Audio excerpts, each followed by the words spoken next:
Week 11, NFL, speaking that heat. That not it? Definitely was not it. Week 11. Week 11. Interesting week. To be fair, I didn't see a handful of the late games, but good week nonetheless, man. Big day. Big day for Josh Allen. That's really the big performance of the week. Josh Allen had a crazy day. What'd you think of the weekend? All right, another week of injuries. For Somebody's real, always going down. dude. There was how many quarterbacks went down? Shit, I know it was Rodgers. It was, Like there was a handful that went to the tent, went to the locker room, came back. I think Brissett's out after having a big game. It's crazy. I don't know. I mean, I didn't see a lot of really good games. A lot of them were very underwhelming, especially primetime games, which that seems to be a trend this year. That Bills Bucks game. That Bills Bucks game was crazy. I wish they would do game of the week in NFL because that should have been. Yeah, that was. I mean, I thought that was going to be really the big game of the week. Mm-hmm. You know, two really good teams. They look good. Really, I mean, both teams look good. I was actually impressed offensively by what Buffalo was able to do to that Bucks defense. And Josh Allen went off. I had him in fantasy, scored like 49. Big day for him. Big MVP day. I think that clearly puts him right back up in the mix for MVP. Yep. I don't see anybody above him. Maybe Mac Jones. Not Mac Jones. Daniel Jones. No. Drake May might be the only one that's probably doing better this year. I mean, really, to be fair, I would say Matthew Stafford's probably the leader right now. But I do think there's a group. There is definitely a group that's really solidified, in my opinion. Josh Allen, Matthew Stafford, Drake May's kind of on the back end of it, but I do think he's in there. I mean, no Lamar this year, no Jalen this year. Yeah. So, I mean, Josh Allen might do it 2 times in a row. Maybe. Rams get a big division win, man. Ugly game. Rams defense, wow. Yeah. 6 total turnovers, I think. 5 total turnovers. Wait, yeah. Never mind. I completely had the Eagles game on my mind. They played Seahawks. Yeah.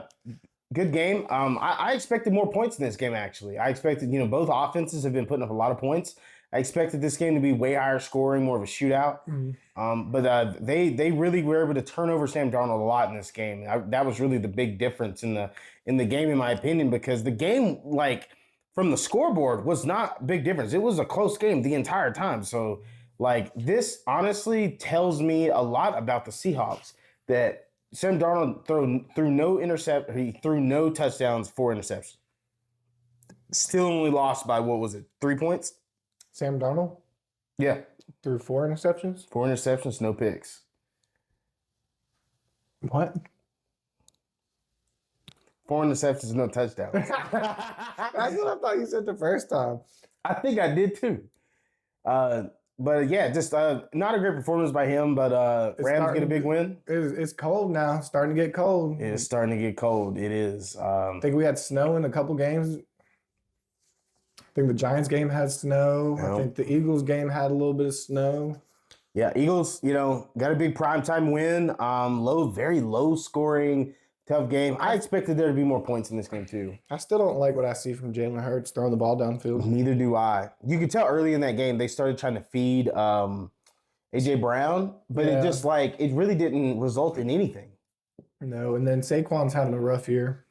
Yeah, I mean, their run game was a little better in this game, but I mean, still nothing like last year, I think Lane Johnson went down with something. He's going to be out for probably till the playoffs. I think it's a foot. I think a foot injury he went down with. Mm-hmm. So that's a big blow for them. Of course, when you got the tush push. Yeah. I think there was another call with the tush push too this game where somebody patted the floor. So the defensive lineman reached across the line of scrimmage, and the offensive lineman put his hand back smacked just in time or something. He smacked it, and they called it a false start. It should have been called on the defense. I mean, unless the defense moved when he was in front of the ball, his hand was in front of the ball. But I think he moved it back just in time, and then the defense. Well, his hand went across the line, and he smacked his hand. So that's encroachment right there. He's in the neutral zone. They completely whiffed that call, and it was a perfect shot because it was a tush push, so they had the camera right over it. Mm-hmm. It was perfectly. I mean, all these perfect shots with the tush push this year, and we haven't gotten one call either way, whether it's the defense side or the offense jumping. I don't understand why it's so hard to call that play. It's insane. It's so hard for whatever reason, but. Broncos surprisingly, I didn't realize this, but they've won their 8th straight game. I don't remember if I put them in contention this year. At the beginning, I think they were one of my teams, maybe not. I think I had the Chargers above them. I think it was them and the Chargers, but I picked the Chargers over them. 8 straight wins. They're leading a division that the Chiefs have ran for the last decade, basically. And Chiefs are looking like they might not even get in playoffs or wild card this year. Yeah, it's wild. I expected the Broncos to be a good team, but I didn't expect this. It actually surprised me when I was 8 straight wins, leading the division. And they're not doing nothing really. Their defense looks impressive, but offensively, kind of middle of the road. Yeah. They don't look great certain weeks, and they still win games. It's very, very interesting because Bo Nix did not play that great in this game at all, and they still were able to beat the Chiefs. I think he turned it up second half a little bit more, but Broncos defense really, really, really looks good. Interesting, at least for you. I was enjoying it. Jameis gets his Giants debut this week. I mean, Jameis does what Jameis does, and he did what I thought Jameis would do: look good all game, keep us in there. Yeah, and then wind up us at the end. Interesting performance. We'll dive into that in a little bit. Obviously, like you were saying earlier, injuries. We had Aaron Rodgers go down with a broken wrist, it looks like. So I don't think it's on his throwing hand, though. I think it's his left hand. It is his left. So I would say he's probably going to be out. Who is it? Kenny Pickett? Week or two. The backup? Rudolph. Oh, yeah. And honestly, I wouldn't mind seeing Sam, or not Sam, is it Howard? Will Howard, the rookie. I'd like to see him maybe get a chance and just see what he's got. I think he's going to be a good NFL quarterback. I don't know, because I think they need some wins to really lock their place. I think they're in second. Yeah, and you don't want to lose ground, in division. Or are they in first? No, they're in second, I think. To the LA? They are the AFC North. So it would be the Bear. No. The who's the leader in that division? It's either they must be first. It's got to be them or the Ravens. Ravens? It can't be Ravens though. It is them, I guess. It's Steelers, Ravens, Bengals, and Browns, right? Yeah. So I mean they don't want to lose that positioning that they've got. So it's hard to start somebody. I mean, Aaron's probably going to come back. I guarantee you he'll come back with a cast or something, regardless if he broke a wrist or anything like that. He may be out, a week, 2 weeks, and then kind of cast it up. We might be seeing playoff Perk Rogers the rest of the season. For real. I mean, maybe. But tough with injuries this week. Every week. This whole year has been full of injuries. So, we had a lot of quarterbacks go down, go to the locker room, go to the tent. We saw it all over the league this week, and then we'll take a look at the division race. As we're what, a little bit halfway through the year. We're starting to see division races start to ramp up, and teams starting to take hold of leads, or we're seeing teams kind of battling for that division. So I forgot Penix and Drake London out for a couple weeks. Yeah. That is also true. Yeah, that's another loss. But I think that loss for Atlanta right there might have been the dagger for their season too. Oh, yeah. Atlanta's season's probably done. But let's dive in.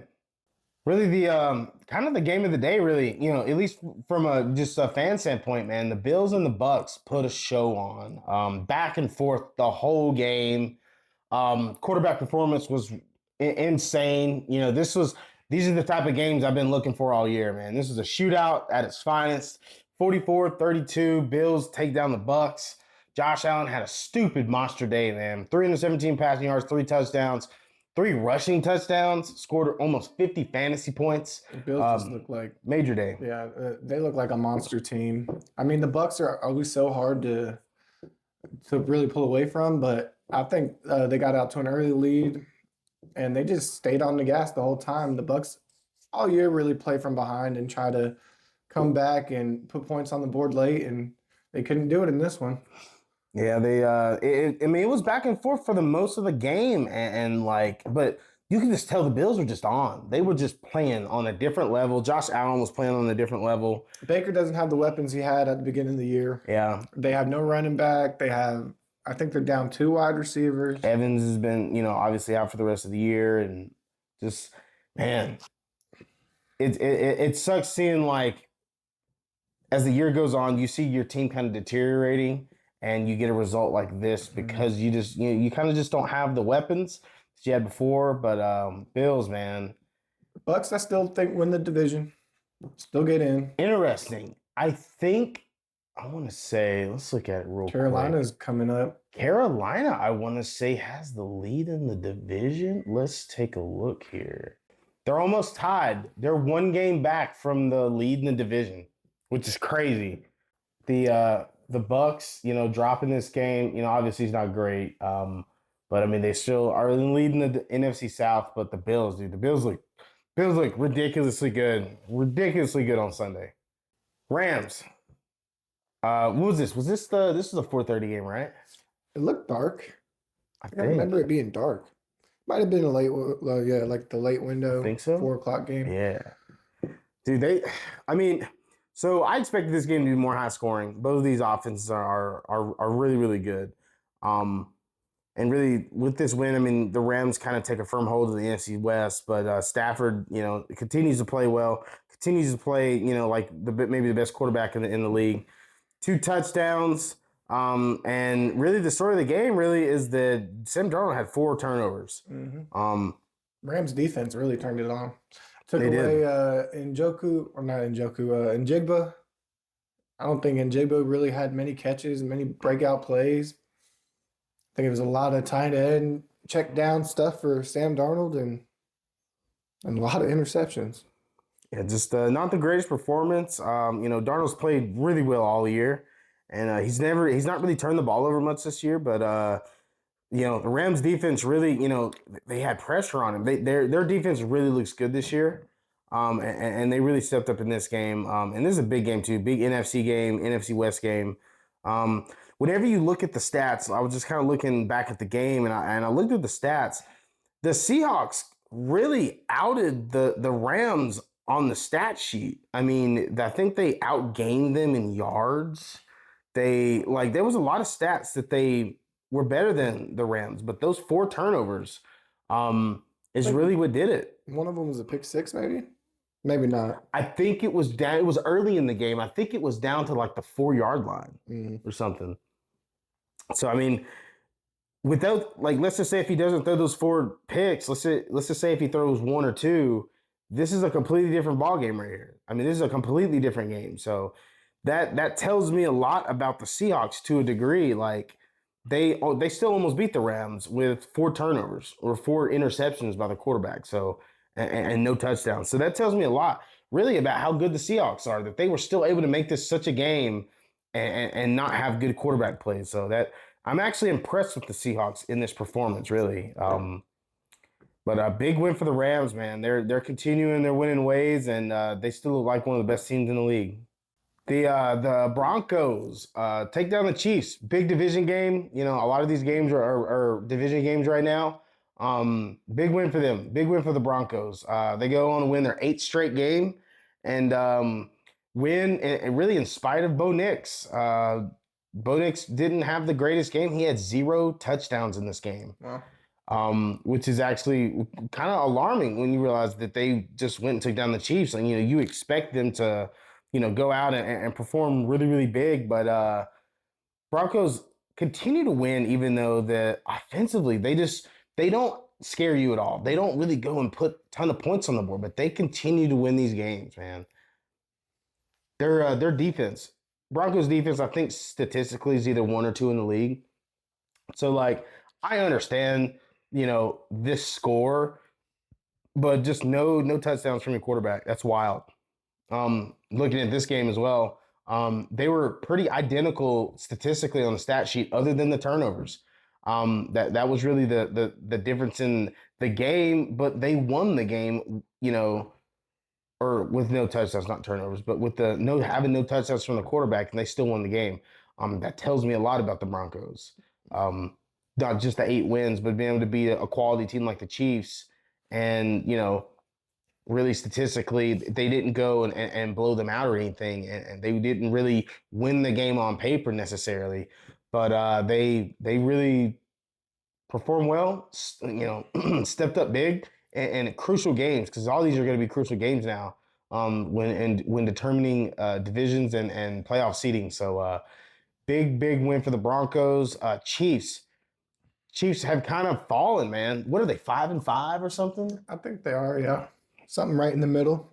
Just not very good. They kind of struggled earlier in the year, and then they turned it on when they started getting healthy, and they've not been able to really fully rebound and take control like they normally do. Tough for the Chiefs, man. They've got a hole they've got to dig themselves out of. So I don't really know what to expect from the Chiefs moving forward, other than they got to put everything they got on the table and start pulling away in these games and leaving them so close. I think both teams scored in the last 3 minutes. Yeah. I think Broncos or Chiefs went down and scored a touchdown to make it 19 to I think it was 19-19. Chiefs came back, tied it up, and then gave the Broncos 45 seconds. And Broncos will beat you in that mid to long passing yards. Yeah. When they need to have it. They did it to the Giants. So Chiefs got to get out of these low scoring close games. Yeah, they got to do something, because they're on the outside looking in right now. So big win for the Broncos, man. So we've got the Eagles, man. The Eagles and Lions was a Sunday Night Football. This is the primetime game. Low scoring affair. Two really good teams. Two good quality teams. Ugly from both offenses this game. Yeah. Ugly. I expected the Lions to actually win this game. I expected them just to be able to outduel them on offense. There was something going on with the front, their O-line. I think somebody might have went out or something. They just got pressure every play to Jared Goff, and I don't think Jared Goff. I think he had he threw, I don't know, probably 10 for 24. It's that. Yeah, not great. Not great on his end. With especially with the way he's played with the Lions, man. You expect more. It's just really a struggle on both ends, especially the Eagles. When it comes to their offensive passing game. Especially with AJ Brown. Early in the game, you could tell, they were trying to feed him the football, and I don't know if you remember this, but as soon as he got the football the first time, the crowd erupted, because they know he's obviously been frustrated with not getting the football in their passing game. He made comments on, I guess, somebody's podcast, drop him if you're in fantasy. Yeah, he's been really disgruntled all year, and you can't blame him. I get it. They've not been the same offense they've been in the past. Their passing game's not been great. He's not really getting the ball a lot. He's not really making plays. So it's been a struggle for them. And in this game, really kind of what sealed the game was that pass interference call. Terrible call. Now to say Jared Goff would have had an opportunity to go down there and come back and make a score, I don't think so. They were just all over him. Yeah. He had no time to get back and make a pass downfield. So I think they would have lost either way, but that pass interference call, man, the NFL reffing this year has been something special. It's not been good. And, when you watch the play, really, I would have expected it to be either offensive pass interference or a no call. There was more of a push off from it was a fourth AJ down Brown. play too, wasn't it? Third? I can't remember. It was late. It was a crucial play. It was kind of what sealed the game. Really, I think it was a 3rd and 13, and these calls where it's a 5-yard pass interference call, even though it's 3rd and 13, you still get the first down. I don't like that. Neither do I. Make it a spot call. Just make it a spot foul.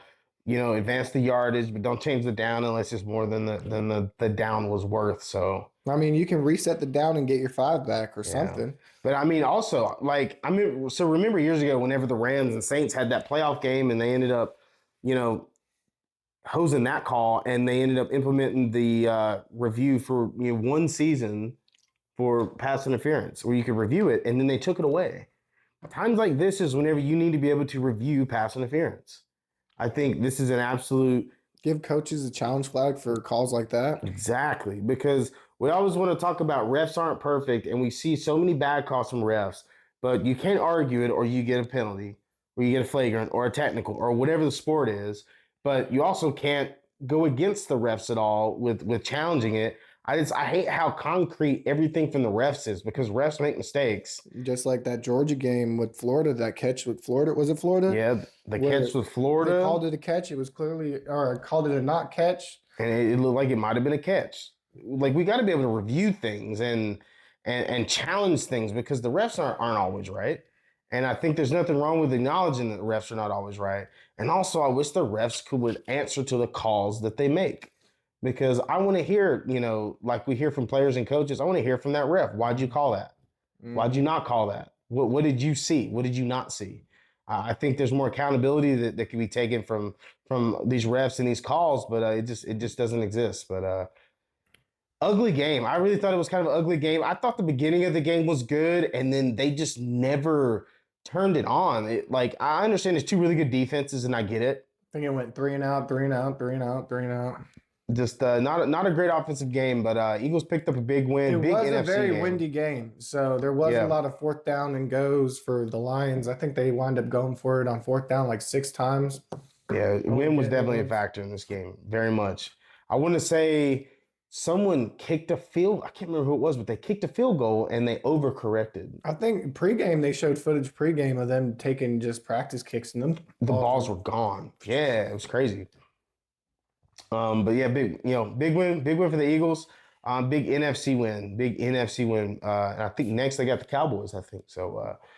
Another big division game for the Eagles, but big win. Next, we have a game. Really, this is on the rundown. Not as much for the game itself, but this the Bears in general, man. The Bears are 7-3. And they continue to find ways to win. They've won games week after week after week where they just find a way. Find a way, man. Caleb Williams is not really playing up to par. You good? Okay. You good? Yeah. But like I was saying, man, Caleb Williams isn't really playing up to par. But still finding a way to win. So J.J. McCarthy in this game continues to struggle. Had multiple interceptions in this game. Justin Jefferson was frustrated. He's not really getting the ball and not really being put in positions to make plays. But the Bears look secretly good, man. Caleb Williams is not playing, the greatest ball, but I mean, he's playing good enough, man. Finding ways to win. Finding ways to win. I think a lot of it has to do with that Bears defense too. They're very solid this year. They are. Bears defense is actually very good. Just finding ways to win regardless of who they play. And I think they're 7-3 and leader in the NFC North, man. It's wild seeing, second year quarterback Caleb Williams is really like going and figuring it out and finding ways, not playing the greatest ball, but Bears are doing it. And interesting to see, how they progress and how Caleb Williams progresses as well. Next, obviously, we're going to have the Giants segment of the week. Packers get a win against the Giants. Obviously, Jameis Winston got his first start of the year, man. And he actually didn't play that bad, but Jameis Winston, and threw a late pick, man. Late pick. Jameis, I wish we would have had him in the beginning of the year. I wish we had this confidence in him like I did at the beginning of the year. I think Russell Wilson threw some games for us, but Jameis Winston came out and Winstoned. Is that how you say it? Winston. And Giants just keep finding ways to lose games. late in the fourth quarter, winning all game, not knowing how to keep the lead at the end of the games. I mean, they had an opportunity to win, man. We saw Jordan Love on the other side. He left with an injury. He returned and threw for 2 touchdowns. But I mean, Giants had an opportunity, and just Jameis Winston, man. Yep. I think Josh Jacobs went down with a knee injury. Might not see him next week. Jordan Love wound up coming back that game, though. I don't know. Just another tough loss for the Giants. But very opportunistic about next year. Yeah. And next year has for us. We're at that point of the year where future is all I care about. Yeah. I mean, really, that's really what the Giants have right now is they have a decent base for their upcoming future. So interesting. I wouldn't be surprised. Maybe leave Jackson Dart out another week. Yeah. Let him just recover.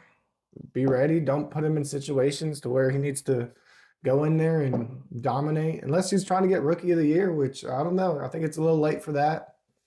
I mean, if he continues to play as well as he's playing, he might be right up in there. Obviously, Scatterby was going to probably, he was on his way to probably doing it, but I mean, Jackson Dart's not too far behind. He's playing well. Scatterby's another one. He looks like he's recovering well. I mean, I wouldn't put us or put people, our rookies, in any type of situation unless they really need to improve in certain aspects of the game. There's no reason to leave him in. I think Jameis Winston probably should start another couple games for the Giants. I wouldn't mind seeing it because I mean, Jameis Winston's the kind of guy. He's gonna go. He'll throw for 350 and 3 touchdowns and then throw 3 picks. So I mean, it's just. And I mean, we drove down the field and then he didn't have to throw that ball. I think it was a miscommunication. Looking at the play, I actually think the receiver either stopped running the route. Because if you look at the way the receiver was running, if he had kept running full speed, the ball was where his receiver was going to be. I just think his receiver just kind of let up when he was going towards the corner. Yeah. I don't think that's all Jameis's fault in that situation. But, interesting game, man. Jameis Winston, getting his first start. Oh, let me go say one more thing for the Giants. Yeah, we can go back. Yeah, just fit this in real quick. Giants don't want Yahweh Koo just as much as the Falcons. We can get rid of him tomorrow. He comes in, I think second game, misses a 30-yard, 40-yard field goal. I mean, we would have had the lead with that. I mean, just another reason why Giants need to figure it out next year. I mean, yeah. And it ain't going to be with Koo, I hope. Yeah, I mean, he didn't do the Falcons any favors this year, and it looks like he's not doing any favors for the Giants. So, yeah. Oh, wait, Q. This is just heartbreak everywhere you look on this one. Man, it was another tough loss for Atlanta, man. Obviously, Penix goes down with a knee injury, and it looks like he could be lost maybe for the rest of the season or at least a handful of weeks. And Panthers, get another win, man. Panthers-Falcons games, they always come down to overtime or a field goal to win it. Man, it's crazy. Like Atlanta right now is 3-7, and they're like the best 3-7 team I think I've ever seen. It's crazy. Like we'll go and we'll dominate a team like the Bills and go win these against these good teams on prime time, and then we end up losing these games against terrible opponents. Like the Panthers. Panthers are the Panthers are not the worst team in the league, but they're still not all that good. Let's be real. And we lost twice. We got dominated 30-0, and now we lose 30-27. It's a terrible look. Obviously now, we have to rock with Kirk Cousins. Kirk Cousins, man. Kirk Cobain. Kirk O'Chains, man. I think y'all lost. I don't even know. Drake London at the end of the game too. He left in overtime. I don't even know what to think at this point. I'm like, I mean, it'd be great if we just rattled off, 7 straight wins and, 10-7 and make playoffs, but that's not going to happen. And anything is possible. I mean, to be fair, like to be real, I really would like to see us move on. I don't think I could see it. Morris. Y'all are 0-3 in division games. I mean, that's hard to bounce back. In my opinion, I to be fair, I would like to see us keep playing Penix, continue to improve. I'd like us to drop Raheem Morris. I don't know. To me, I don't hate the coaching staff, and I don't think Raheem Morris is a bad coach. I just don't think it's the right thing for Atlanta. Number one, I'd like to see us get an offensive guy in there to help progress him. Gruden? I don't know. Interesting. Like I wouldn't hate John Gruden. I actually wouldn't mind it.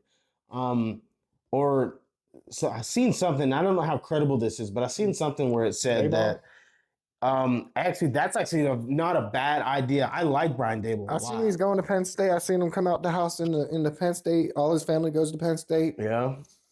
I wouldn't mind Dable. Like I really like Dable. I Dable a lot. You know, I watched him. You know, when he was OC at Bama, dude. Like I really like Dable. I seen something where it was saying that Matt LaFleur, the coach for the Packers, he could potentially be on the hot seat if the Packers don't finish the season well. And if that's the case, and if something happens where he gets fired, I wouldn't mind to see Atlanta bring him back. He was the quarterback coach for Atlanta under Dan Quinn when Atlanta went to the Super Bowl, and they had the number one offense in the whole league. MVP Matt Ryan that year, crazy offensive year, one of the highest scoring teams in the history of the NFL. He was a quarterback coach during that run, during those couple years. I wouldn't mind seeing if something like that does happen, bring him back. Because I like Matt LaFleur. I think he's a good coach, good play caller, good offensive mind. I would not mind seeing that. But this season's over for Atlanta. Like, let's be real. And to be fair, I wouldn't be, too bad if we just went ahead and lost the rest of the games. For real. Let's get our draft pick. Let's use some draft capital and continue to improve this roster. Continue to improve this team. Get a new coach in there. Get an offensive minded coach, a quality offensive minded coach, and continue to try to rebuild this team, man. Because there's a lot of potential here. There's a lot of potential. You got Bijan, Drake London, Kyle Pitts, obviously Penix, and you've got a defense that's actually not too bad. This defense is actually pretty decent. So I'd like to see us continue to improve, but yeah, I'd like to see some shakeup a little bit. Well, we're going to take a look at the division standings right now.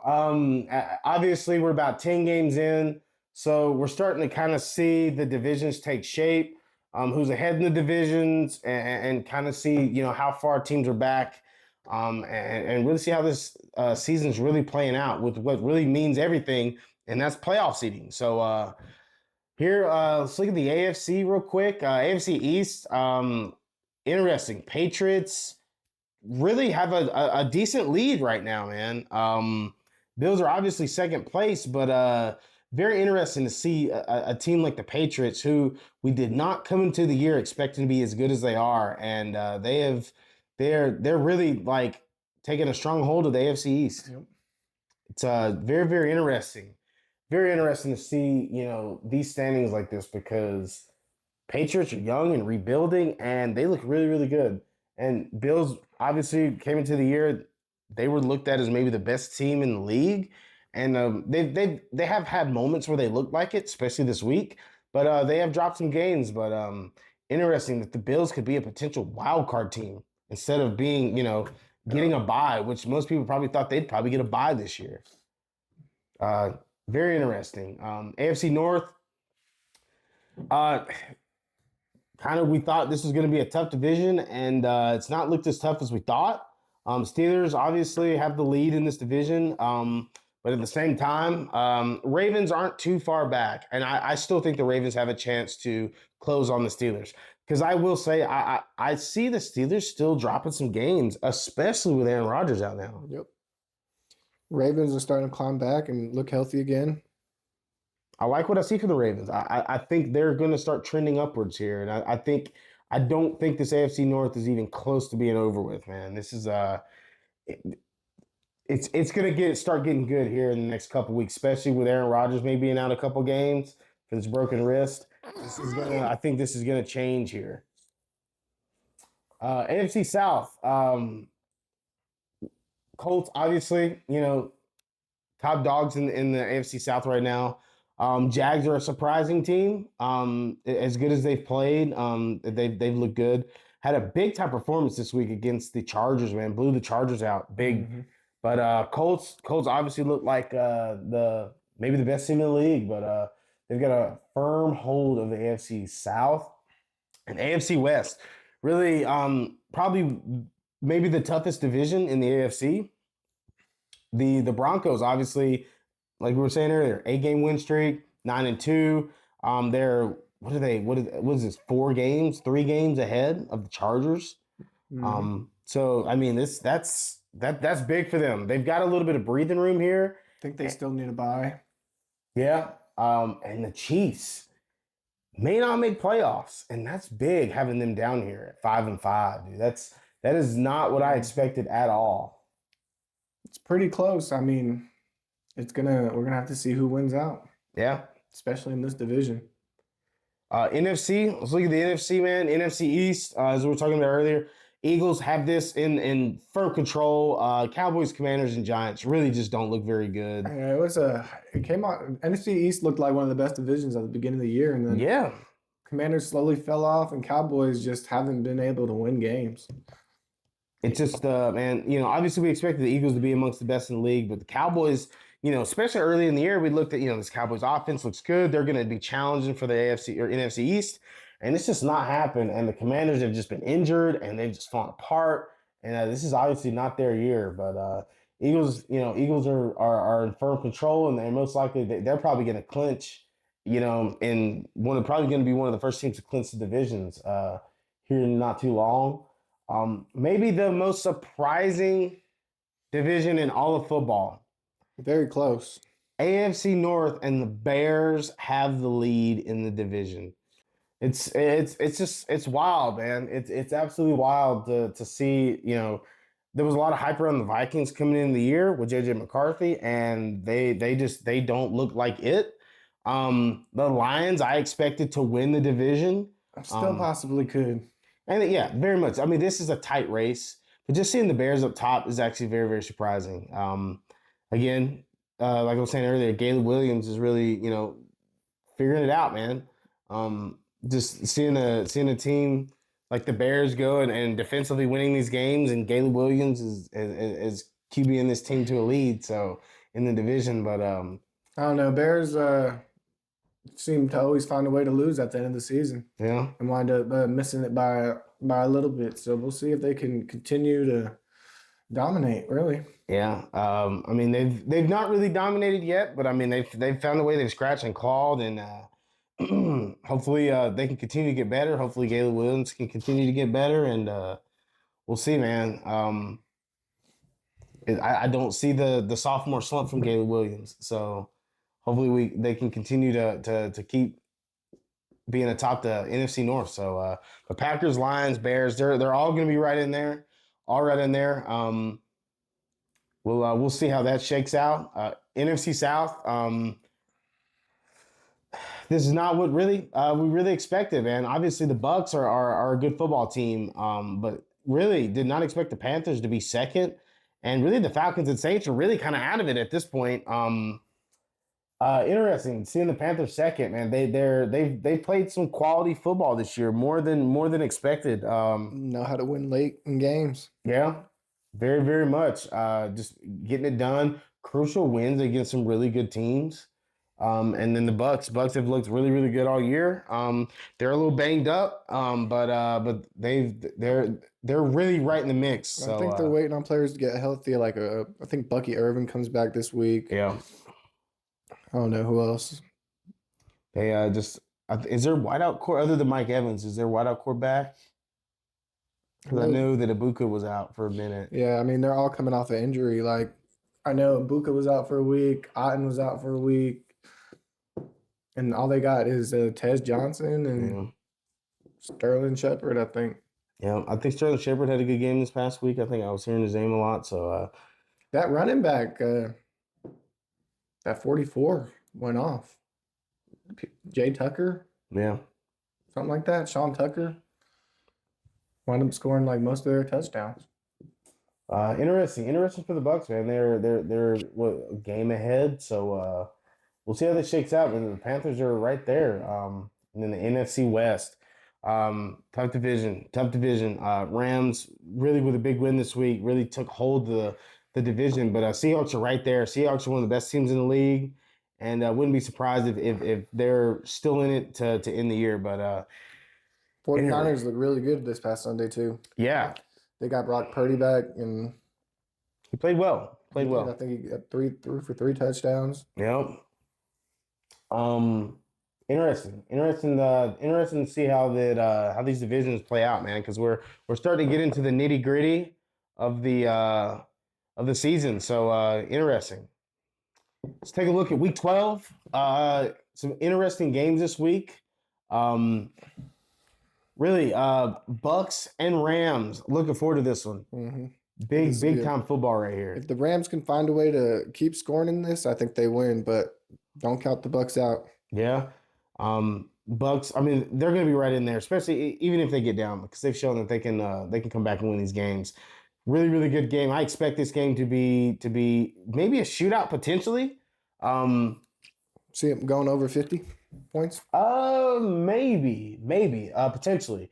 Bucks are usually in higher scoring games, and the Rams can put up some points, so I could easily see it. The Rams are at home, so I think the Rams probably get a win here. Colts at the Chiefs. Really, like, it's weird because the Chiefs are, what are they, 5-4 or whatever? 5-5. 5-5. But I feel like this game, I mean, this is a massive game. You know, Chiefs are still a good football team. Colts are coming off a loss too, I think, right? No. They're coming off a bye. Wait, I think they came off the Steelers loss, and then they're taking a bye. So they kind of can hit the reset button and now tackle the Chiefs at the Chiefs. So interesting matchup here. I feel like I got the Colts in this one. Yeah. Their defense will travel, I think. And the Chiefs have kind of hit a lull here. So I think I got the Colts here. Steelers at the Bears. Interesting game here. Wouldn't be surprised if there's some cold weather going on up there. We'll see, if Aaron Rodgers plays, I highly doubt it. And probably Mason Rudolph is probably going to get the starts for the Steelers. So we'll see how that shakes out. Bears look, deceptively good, man. They look like a good football team, 7-3. Caleb Williams is not playing, the worst football in the league from the quarterback position. So we'll see how that goes, man. We'll see, what the Steelers defense can do, how much pressure they can get on Caleb Williams. So we'll see. We'll see how that game goes. I think the Steelers might pull this one out. Actually, I'm interested to see how the Steelers pass rush can get after Caleb. Mm-hmm. So I think the Steelers might pull this one out. I agree. Panthers. Really, like, if you just put the names up there, this doesn't look like a big game at all. It's a huge game for the Panthers, though. 6-5 against 7-4. Winning football teams here. Panthers at the 49ers. I think they're a half game behind the Bucks. Yep. Behind the Bucks. It's this is big for the Panthers.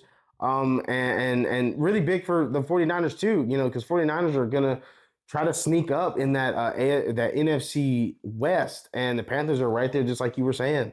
Right there in the mix for the NFC South. So I could, I feel like this is going to be a good football game. Like you said, Purdy's back. So the 49ers look good. Interesting game here. I don't know. I feel like the 49ers probably pull this one out. I think they're probably a better football team than the Panthers. Yeah, I think Panthers get blown out.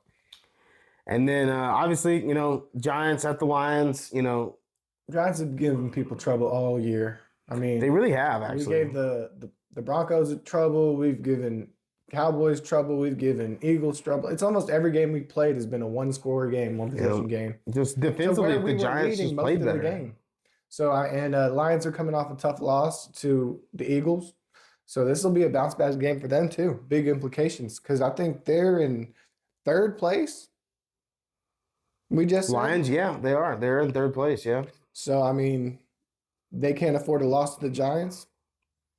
And I think the Giants will give them trouble on defense. I feel like the Lions probably win this game. I think this potentially could get ugly, just from the standpoint of we don't know what we're really going to see at quarterback. Is Jackson Dart back, or do they roll with Jameis? I mean, either way, I think. Because if Jameis is in there, he's going to turn the ball over. Yep, he's going to turn the ball over. If Jackson Dart's in there, I just want him to stay healthy, man. Yeah. But this goes back to, like you said, do we even want to win any more games? I mean, yeah. I mean, at this point, if you're not challenging for playoffs, then being, kind of what's called no man's land, where you're in the middle of the pack in the league, that doesn't really do you much good because you don't make playoffs, but you don't have a high draft pick to add super quality players. So we'll see. I think the Lions probably win this one, and then Atlanta. Atlanta goes to the Saints. NFC South division game. This is just who doesn't want to be in last place, pretty much. Yeah, pretty much. Saints are in last place, and Falcons I think are a game ahead. So I don't know. We'll see. I mean, rolling with Kirk Cousins. I think we probably pull a win out here against the Saints. The Saints are not very good. I think Tyler Shuck is probably starting, so young quarterback. So I feel like the Falcons probably win this one. Interesting. 12 or week 12. I feel like those top three games are really good though. I'm excited for those games, especially Bucks and Rams. Good week. I like what I see. Look forward to it. Nice to get on here, taking the mics off. Yes, sir. Guess we'll get on here next week, man. Speak some heat, man.